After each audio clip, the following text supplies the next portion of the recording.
So I have one more story to tell you about Andrew Jackson and his fight to end the central bank. One of his acts, after vetoing the recreation of this bank, was to remove its gold and give it back to the state banks. And Lewis McLean, who was the Secretary of the Treasury, refused. Now I want you to think about that. Why would a Secretary of the Treasury refuse the President of the United States? Because he works for the banking cartel. So he went to the Assistant Secretary of the Treasury, who was William Duane, and told him to remove the gold. And Duane refused. So two secretaries of the Treasury refused to move the gold on command of the President of the United States, who had the authority. So he fired him too and hired a guy named Rudder Taney, who finally complied, and they moved the gold out.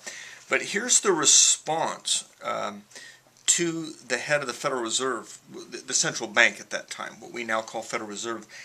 His name was Biddle, Nicholas Biddle, and he says, if this worthy president, speaking of Jackson, thinks that because he's scalped a few Indians and imprisoned a few judges, that he is to have his way with the bank, he is mistaken.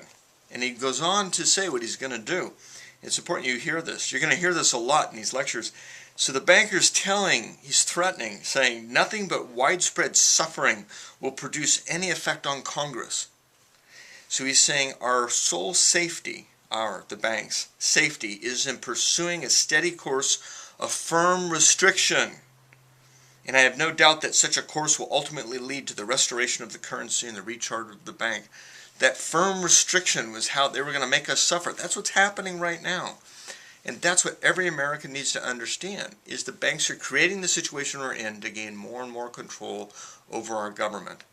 Even the head of staff for Obama is the former director at J.P. Morgan Chase. I mean, the whole cabinet, the whole government is run by the bankers. And very few people know this, and no one's talking about it in the media. You're amongst the first to know. We got to tell other people. We got to change this.